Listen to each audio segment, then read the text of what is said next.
Welcome to this Zentangle Quickie. My name is Heather Hartwick Gladden. I'm a certified Zentangle teacher. And today we're going to take a look at the tangle Iza from CZT Adele Bruno. All right, this is a neat leaf type pattern. And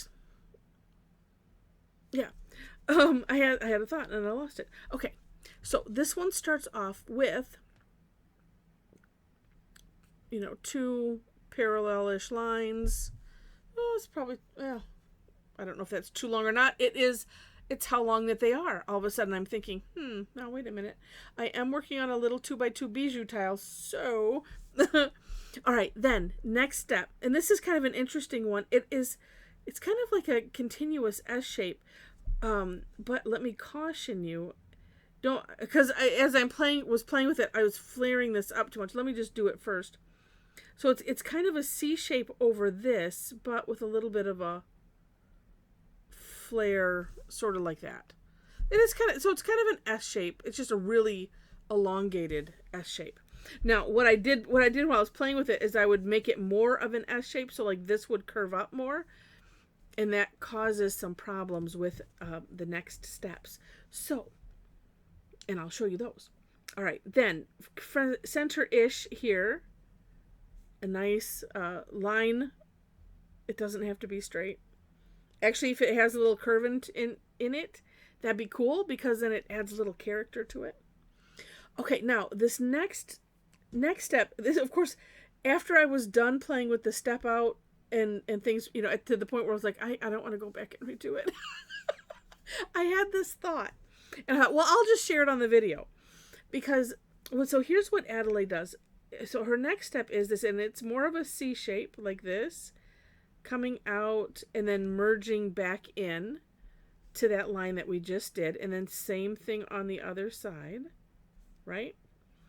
And then this bit actually turns into that last, the last line.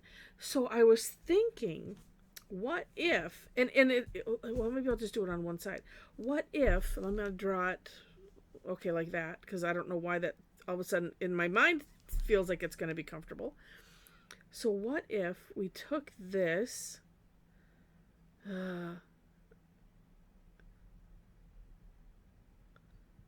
we're going to extend that line up just like this. Oh, look at that. Actually, you know what? It would probably have been easier to do it this way because it's kind of heart-shaped. I don't know. Or, I mean, this is the way she had, that I'm assuming, because she doesn't really have an order. But we're going to take, and so I'm doing it, this was one thought, and then I'll fill that in afterwards. But this is kind of how I assumed it to be done, like this.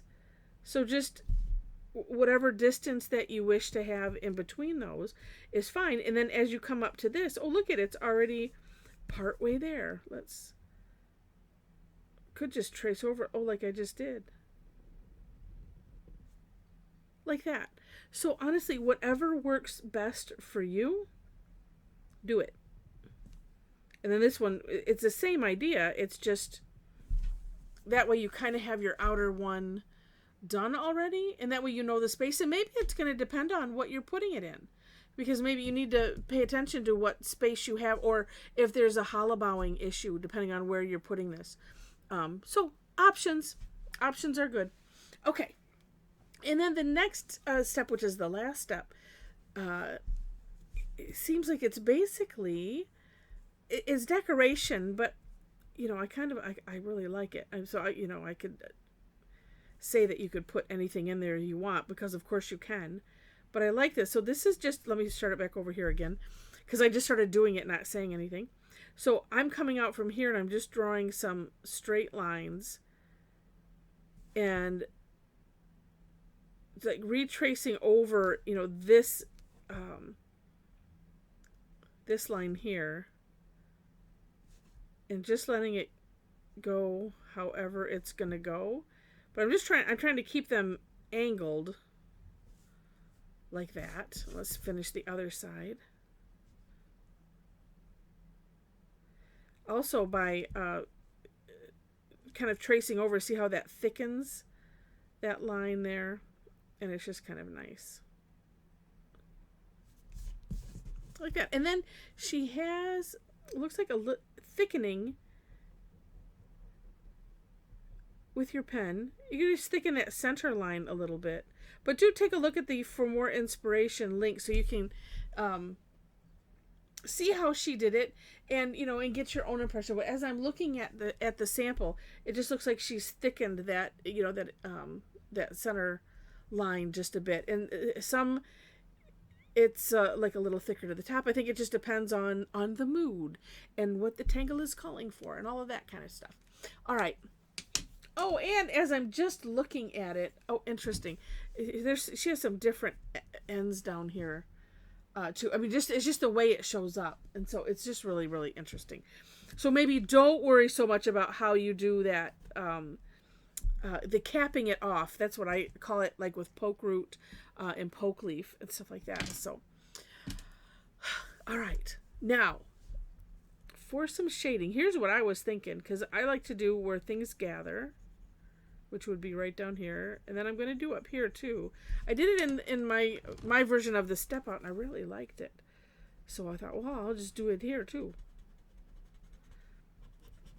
And it's kind of like I started there, and then look, and I'm like, oh yeah, well that's neat. It could, oh actually, look at that. Let's accentuate that just a bit.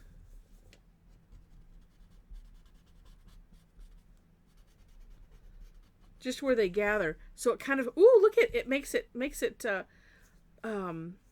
this kind of curve outwards. That's interesting. Oh, and then if I had made this a little bit thicker, but I think let me just do it with the graphite very lightly. Oh no, it still needs Tortillion.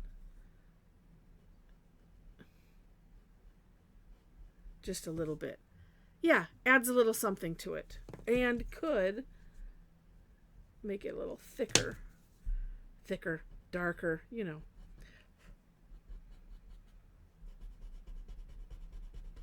Let's bring that down a little bit more.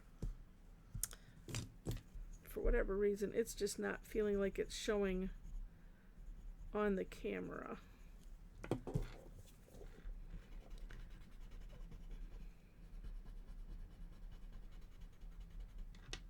Oh, there we go. See, now it's looking a little more shiny and everything.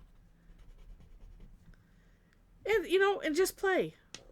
You don't even have to add shading. I always say that. You don't have to. It certainly does add some life to it, but yeah, you totally don't have to. Just fun. All right, let's add a little, like it's growing out of something. A little dashed line there. It's just neat. All right, well, I hope you enjoyed this, and if you did, would love it if you click on the like button, and if you liked it enough to see more, please click to subscribe to the channel. Feel free to leave comments and share it. I appreciate any and all of those activities, as it helps the algorithm and stuff like that. All right, I mentioned the description section. That's where you will find links to the step outs, and below that you will find my Linktree link that has links to all of my social media. So if you want to connect, if you want to tangle together, on Thursdays I do something called Tangle Time, and it's where this I would probably pair it with something else. But where we would take a tangle or two. It's just an hour. It's free, and we just play with tangles, and it's really, really fun. So information is on my website about that. There are places there on the Linktree to follow for class postings. Like I said, that one is free. I do it every Thursday, actually twice on Thursday, 2 different times. I call it AM and PM. That's my time, 11 a.m. and 7 p.m. Here in Michigan time. And then the other ones I have are on Tuesday, and those ones have a fee except for the third Tuesday of the month, and that is called Tough Tangle Tuesday. That one is also free, and we have a lot of fun facing some of the tangles that have challenges in a number of different ways. Sometimes they're not necessarily hard. They just take a lot more focus, or they have a lot more steps, or they just seem like they're going to be really complicated, and then to our surprise, like, oh, hey, that wasn't so bad. But I reserve that for those kind of tangles. So we have a lot of fun. All right. I think that's it. So with that, thank you again so much for watching, and I wish you happy tangling.